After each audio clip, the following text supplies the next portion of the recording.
The one in the sunlight smells awful. What did you put it in? Yeah. Water and sunlight and then I know, but what type of container did you put it in? You put it in cups, right? It's just paper cup. It is just paper cup. Was there anything in the paper cup before? But the dark turns salad. I'm not sure, Cherry. Why? It could be a couple things, okay? So it could be one that a little bit damp in Hanoi at the moment, and because it's a little bit damp, what's happened is that the material, the medium, the soil, the cotton buds that you've been using, they're just a bit damp, and as a result, they smell a little bit. This will go away. Not too much of an issue. What I would encourage you to do is find a really dry place for the plant, as dry as you can, and see if that can help the situation, okay? So maybe take it away from the sunlight for the moment, just put it in a really, really dry place, somewhere it's a little bit warm, and that should help the situation, okay? Yes, you have a question? Yeah, because I like when after the day I took to write on my plant journal and then my table, and then I saw that what like in the dark they grow the best, like they grow like 5 centimeters, and then they're pretty good. We're doing this experiment with the other class as well, and every single person is saying the exact same thing. There is a reason the plants are growing quicker in dark. So what you will see is that yes, at the beginning, the plant in the dark will probably grow faster. Okay? But what will happen is you will see the other plants grow bigger and longer. Okay? So keep working at it, it will be fine. Yes, Baldy, your hand is up. I only have veggies. I only have veggie seeds. Thanks a million. Just make us a seed. That's all we want. Okay, so let's get started on what we covered yesterday. So thank you everyone who sent me in some homework. Let's review some of those major ideas, okay? Baldy, can you please, first of all, change your name? Thank you. And can you also tell me what is a producer?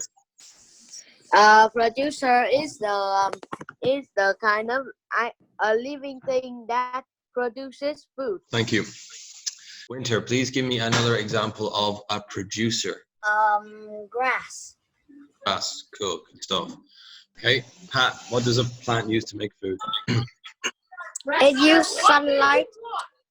Yeah, the plant uses sunlight in order to make food. Good stuff. Okay, Trixie, what is a decomposer? I think a decomposer is a kind of like, how about bacteria or something? Yeah, bacteria is a good example of a decomposer. Harry, what is something a decomposer decomposes? Fruits? Yeah, fruits. Exactly. Yeah, fruits, plants, exactly. Anything that was alive, a decomposer will decompose. Hun, what does decomposing fruits and vegetables do for soil? What does it give the soil? They give the like good nutrients for the soil. Yeah, exactly. It gives good nutrients to the soil. Good stuff. Like earthworm, they eat things, and then when they poop out, there are good nutrients in there. That's pretty To make much. the soil good. Yeah, pretty much. That's exactly right. Okay. Hacker, what's a consumer? I think that they eat the grass. Okay, that's an example. So a consumer is an animal or plant that eats another animal in order to survive. Kimmy, give me an example of a consumer, please. So we said a consumer is a plant or animal that eats other plants or animals. Give me an example. Rabbit. A rabbit, okay? So there we go. We have a primary consumer. That's the first consumer, okay? Now, who can tell me, right, Lucy, you disappeared there. Lucy, can you tell me another consumer, please? Tell me an animal that is a consumer. Eagle. Eagle, okay, good job. Noob, tell me one reason that the animals need plants. They need plants for shelter and food. Cool, shelter and food, good stuff. What is another reason that animals need plants? Thailand B. The animal needs plant for food. Food. Give me an example of an animal that needs plants for food. Rabbits. A rabbit. Okay, good job. Winter, tell me another Tell me an animal that needs plants for shelter. Beaver. Beaver. Okay. Pumpkin, another one. I think a bird. Bird, yeah, good job. Baldy, one last one. Tell me an animal that needs plants for camouflage. Camouflage. A squirrel. A squirrel can blend into a tree trunk. Which type of squirrel? The squirrel have brown skin. Okay, I'll let you away with it, okay? However, Baldy, I would advise you Okay. to have a look at squirrels, because not all squirrels are brown, not all trees are brown. In fact, I don't think there is any brown squirrels. Squirrels are gray, red. Not trees. Not trees. Yeah, but they don't blend in. They just live up there because they get protection. Like, you can make face some gray squirrels looking like some trees, but like that's very touch and go. Okay, so okay, let's try to keep going. Okay, so again, thank you everyone for doing their homework. Lee, you had your hand up. Tell me about the food chain. First, there is the sun. The plants use sunlight to make photosynthesis. Then the rabbits eat the plants to get energy. Cool. Then the owls eat the rabbits.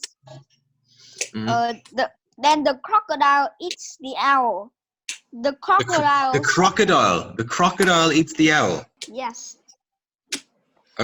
Crocodile. Okay. Hold on. Where's your picture? Billy, keep talking. Really good stuff. Keep going. Then the crocodile die and leaves it nutrients to the mushroom, which is a decomposer. Okay. Crocodile eats the owl. I don't know how I missed that. Anyway, that's a good job. Katie, can you talk to me about your food chain, please? My food chain it starts with sun. Then the sun gives the plant sunlight. The caterpillar eats the leaf of the plant. Mm-hmm. Then the bird eats the caterpillar. And last, the eagle eats the small bird. And then what happens to the eagle when the eagle dies? What's the name we give the organisms that help put the nutrients back into the soil? Decomposers, yes. Thank you everyone again for doing whatever homework you did. It's a really good way of understanding how animals need plants just in terms of a food chain. We also looked at how animals use plants for shelter. You take squirrels, birds, lots and lots and lots of animals need plants for shelter and also for protection as well. Think about camouflage. Some animals use plants for hunting. Now, what about the other way around? Think of some ways. What are some ways do you think that plants depend on animals? Plant need animal for make seed. Seeds. How? What do they need for animals to help make seeds?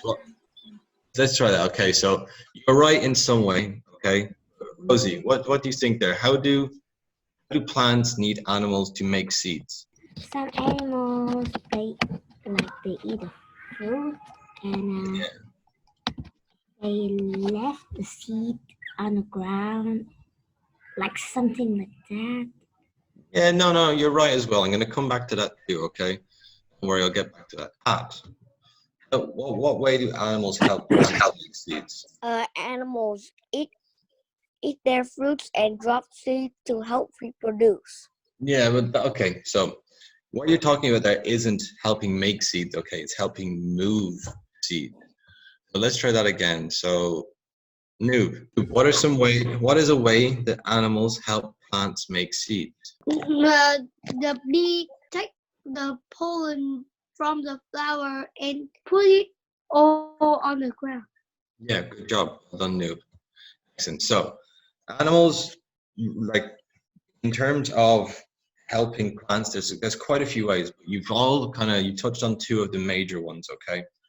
First of all is what we call pollination. The second one is called seed dispersal, so moving seeds. So if I was to ask you, like, what are some things that plants cannot do that animals can do? Steve, what's something that animal can do that a plant cannot do? Plant can move. Cannot move. Can't move. Yeah, exactly. Plants Plant can't. cannot walk.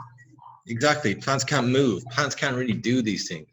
So if I was to think about what are the needs of a plant, Lily, what does a plant need to survive?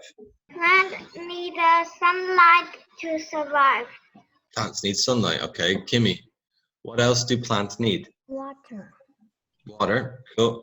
Okay, so there's quite a few things plants need. Okay, they need water, sunlight, air. They also need space. Okay, so if you were to think about all of these things, and remember, there's things that they cannot do. They can't move.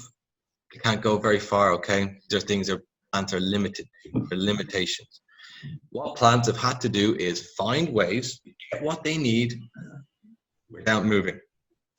So what they've done is they've grown. They have adaptations. They have special abilities. Can do special things. Allow them to do all of these things.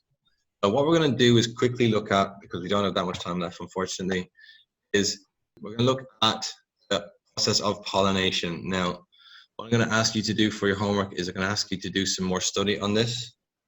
I'm going to send you a quizzes as well, so don't worry too much. So pollination, this is the process of bringing pollen from one flower to another. The first step in plant reproduction. Reproduction means to make again.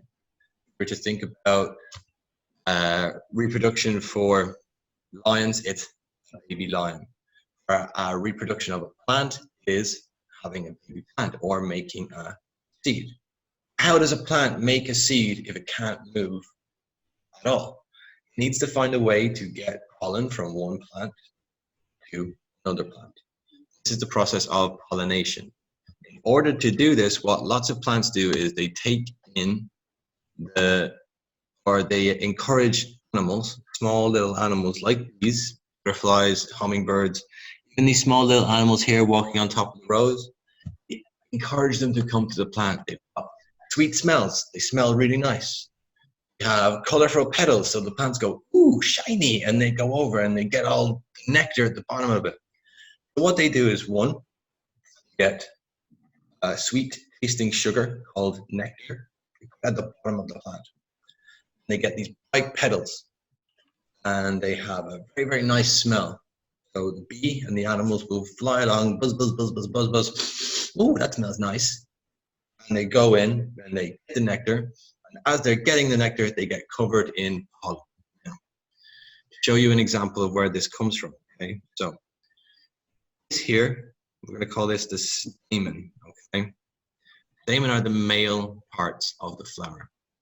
We have the pollen here, okay? So as the bee comes in, I'm going to draw a little picture for you to make sure you understand. As the bee comes in to get nectar, which is probably down here, it's covered in all the pollen. And as it's walking around all here, try to get as much nectar as possible, it's covered in all of the pollen as well. So this is just one flower.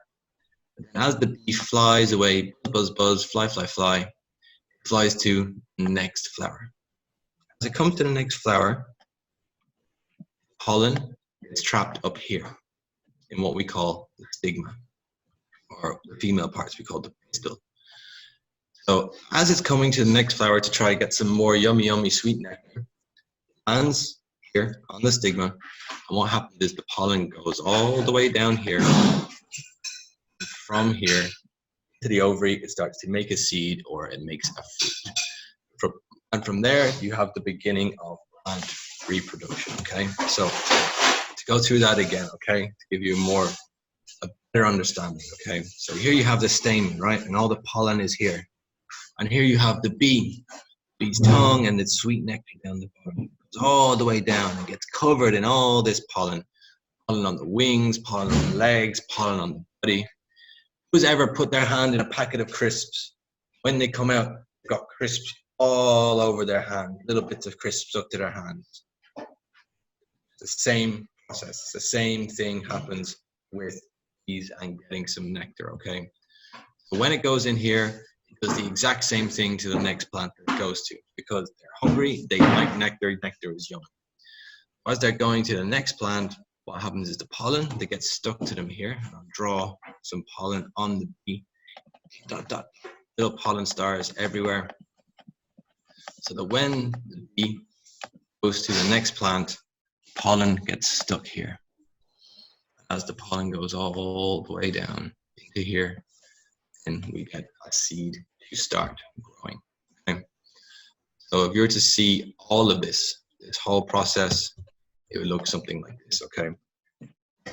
It goes from plant A, it's all covered in pollen, goes to plant B, gets all covered in pollen, then flies away over to plant C, and then from it, bringing pollen from plant A to plant B into plant C, you then get pollination happen. So in this, I have a video there as well, some more explanation about it. For your homework, I'm going to send you quizzes about pollination and some flower parts. We didn't get to spend too much time on it, but take your time. There's only 10 questions in it. Have a look through it. Anything you don't know, just research on the internet. Does anybody have any questions in the meantime before we have to leave?